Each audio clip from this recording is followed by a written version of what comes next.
let's just talk about you for a second, Taylor. Uh-oh. I know you're gonna blush, and you know you're hearing this, but let's just talk about you for a second because your transformation, physically as well as emotionally as a character, is astounding in this film. Thank you. Are you incredibly proud of yourself and the work that you put into your body to fight for this role?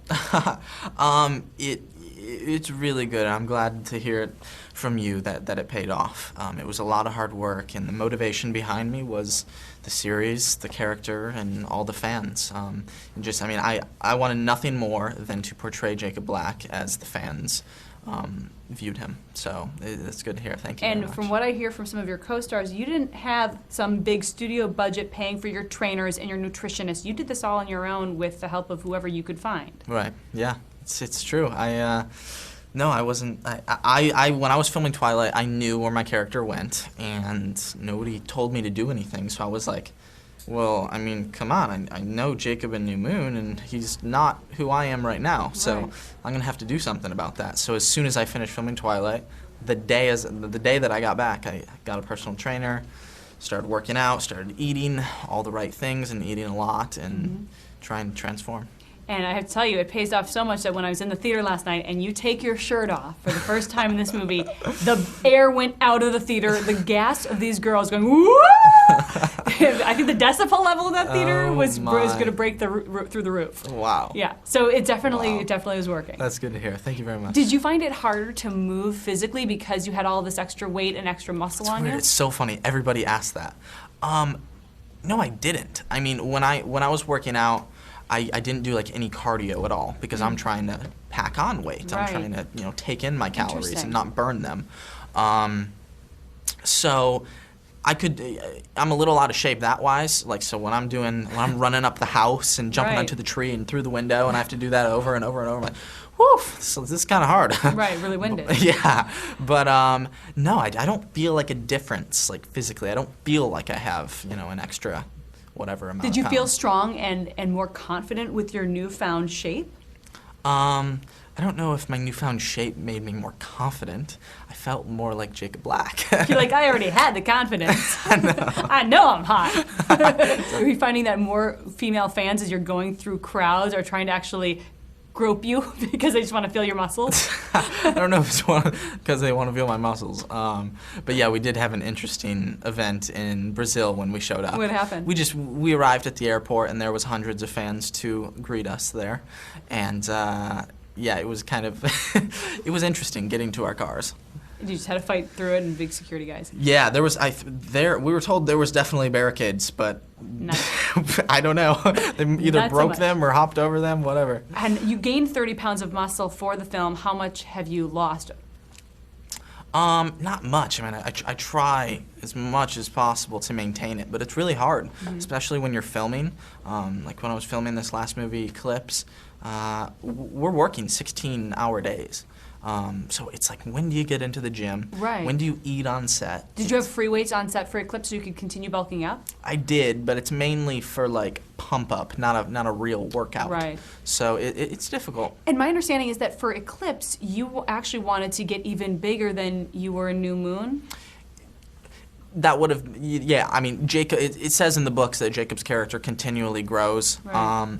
But yeah, my main goal is I definitely wanted to maintain it for sure. Well, and anything above that would have been great. Well, I have a little thing to show you. You shot your first cover of Men's Health, and you haven't seen it yet, so we wanted to have you take a look. Now, I have to say, I saw the cover for this morning. Little disappointed that you didn't have the shirt off, and I'm sounding a little cougarish here, I know.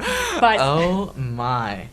That is so funny. Why did you choose to keep your shirt on for this when it is a fitness magazine and your body is in such great shape? Because I would definitely rather have a shirt on. Because you spend way too much time being shirtless in the movie. Yeah, I'm in the movie a little bit. I know all the inside shots. Believe me, I was looking. No there's no skin showing at all. That's so fun. Is this out? I don't know. No, we got a preview. Only Entertainment Tonight got the preview issue for you to see. Entertainment Tonight. There you go. That's so cool. Very cool photograph. Wow, so that's awesome. They're very nice. Wow, very cool. So you did a lot of your own stunts in this too. Oh yeah. Were you ever scared? I would have been scared if I didn't do all the preparation involved. I'd never ridden a dirt bike before, and it's so funny. I mean, I was talking about this earlier. It's like I'm riding the dirt bike for 0.5 seconds in the film. Right. But it did require a lot of hard work and practice, so I didn't crash, and so I could try and look cool when I'm riding the dirt bike. You had to look confident. Yeah, absolutely. I know we were talking about all the throngs of fans in Brazil, and I know you're used to that now here in the States as well, and in Vancouver when you were shooting. Are you single? Are you available? Because the girls all want to know if they have a chance with you, even if they don't. I don't know. Because I've heard rumors. You've heard rumors? I've heard rumors, but there's always rumors. There are lots of rumors. I've never heard a rumor before. You've never heard a rumor before? That's why they're called rumors. Right? Exactly. I would think that you have your pick of the ladies out there right now. Really? I would think so. I don't know. Are you a good guy? I would hope so. I mean, I guess that's not my call to make. But do you think you're a good boy? Like a good guy? I would definitely hope that the people around me that I spend time with would say that. Okay, so no bad boy tendencies. I hope not. All right, that's good. So then girls should not be afraid to bring you home to mom. Hopefully not. This is good because this is very important. Well, how old are you now? 17? Yeah. I'm All right. 17. So still, they have to still bring you home. You go to the house, you pick them up for a little date. Mom's okay, definitely. Yeah. How do the dads do with you when you pick up your dates? We just dads gotta respect those dads. Toss the football around. Talk football. Talk football. That's your go-to. Just talk football with the dads, and it's good to go. When you and Rob and Kristen all go out as a group. Obviously, you on your own are photographed like crazy. Is it just completely overwhelming with the paparazzi and the fans? It's definitely different, and none of us expected it. That's the thing. So now we know it's going to happen, but it's not normal. So we continue to be surprised. Kellen was saying he actually really likes when you guys are all together going out and you can plot how you're going to get around the paparazzi, who's going to jump in what cab, and being on the phone and figuring out the game plan. Do you like the cat and mouse chase?